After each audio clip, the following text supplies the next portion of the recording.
बैंडेड की कितनी तारीफें मिल रही हैं, कितना प्यार मिल रहा है लोगों का, क्या फोन कॉल्स आए, कुछ बात हुई लोगों से? बहुत प्यारे फ़ोन कॉल्स और ये मज़ा ये कि इस सीरीज़ को सब बिंज वॉच कर रहे हैं और सब वेट कर रहे थे 4 साल से इसका। और मैं इसकी बहुत बड़ी एडमायरर हूँ बंदिश बैंडिट्स की। और आनंद तिवारी मुझे बहुत बाकमाल डायरेक्टर लगते हैं और हैं। और तो ऐसे ही मैंने उनसे एक बार बात हम लोग कर रहे थे और इस शो में ये बहुत ही प्यारा सा रोल निकल के आया और बहुत ही मज़े आए हैं इसको करके। एक अलग लुक है, अलग फील है। और जब एक एक्टर को कुछ बहुत अलग करने को मिलता है, क्योंकि मैंने कभी वेस्टर्न क्लासिकल म्यूज़िक नहीं किया है, तो उसके लिए बहुत कुछ सीखना पड़ा, वो नर्वसनेस, वो सब सब कुछ। लेकिन अब जब हर तरफ से वाया वाया लोगों के जो मुझे डायरेक्टली नहीं जानते, तो वो कोई भाई के थ्रू, कोई दोस्तों के थ्रू, कोई टीम के थ्रू जब मैसेजेस आते हैं कि प्लीज़ उनको कन्वे कर दो, बहुत अच्छा लगा। So it feels really nice. So yeah I am very happy with आपको पता है अभी हमने आपके को एक्टर श्रेया चौधरी का जी इंटरव्यू किया था जी। और उससे बात किया तो उसने आधा इंटरव्यू दिव्या दत्ता के बारे में दिया। वो तो बहुत मैंने प्यारी नंदिनी से बहुत कुछ सीखा, दिव्या दत्ता जी से बहुत कुछ सीखा कि कैसे कर पाते हैं आप। वो वो बहुत प्यारी लड़की है श्रेया, बहुत ही कमाल की एक्टर है और वेरी गुड नेचर्ड ह्यूमन बीइंग। और जब हम पहली बार मिले थे तो वो कॉन्शियस थी थोड़ा मुझसे बात करने के लिए, लेकिन वो मुझे लगा कि जैसा मेरा और श्रेया का किरदार था, का रिश्ता था, वो वैसा ही तमन्ना और नंदिनी का किरदार साथ साथ पैरेलल चल रहा था। तो एक तरह से अच्छा हुआ, but I am very fond of her और मुझे लगता है उसने बहुत सुंदर काम किया है शो में।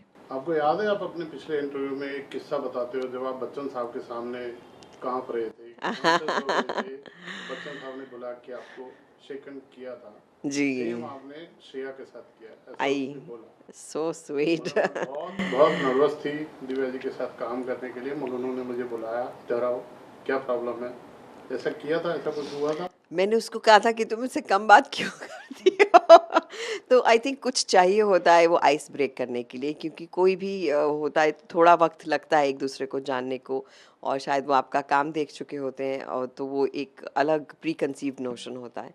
सो आई थिंक वो जब आइस ब्रेक हो गई एंड दोस्ती हो गई हमारी, सो इट फील्स रियली नाइस कि वन ऑन वन। बट मुझे लगता है कि मेरे बहुत सारे सुंदर सीन्स श्रेया के साथ हैं और ऐसा जो हमारा एक रैपो रहा उसमें बहुत मदद हुई। बट एक बात आपका जवाब देने के लिए ज़रूर कहूँगी कि जब चढ़ रहे होते हो ऊपर और उस रास्ते में जो जो आपका हाथ थामता है, वो हमेशा आपके दिल में रहते हैं। आपकी बिगिनिंग्स में, आपकी शुरुआत में जो आपकी मदद करता है, तो वो हमेशा बहुत मायने रखता है और मुझे लगता है वो आपको किसी ना किसी तरह से रिटर्न ज़रूर करते रहे।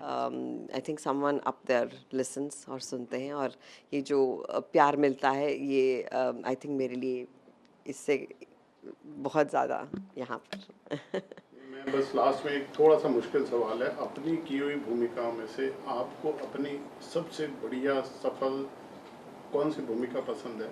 मुझे लगता है कि जब तक कोई भूमिका अच्छी ना लगे उस वक्त तक उसे निभा ही नहीं सकती मैं। उसका अच्छा लगना बहुत ज़रूरी है, आप तभी उसे जीवंत कर सकते हैं। लेकिन कौन सी भूमिका सबको सबसे ज़्यादा अच्छी लगी, मेरे ख्याल से मुझसे ज़्यादा ऑडियंस बताती है। और मुझे लगता है कि चाहे वो वीर ज़ारा के 20 साल हुए हों या फिर मेरी पर्सनल फेवरेट दिल्ली 6 भी रही है और भाग मिल्खा रही है। अभी मुझे शर्मा जी की बेटी एंड ऑफ कोर्स बंदिश, आई थिंक ये बड़े मुश्किल रोल्स थे और इनके लिए बहुत बहुत प्यार मिला। और आप सबसे मैं इल्तिजा करूँगी कि प्लीज़ प्लीज़ बंदिश बैंडिट 2 देखिए।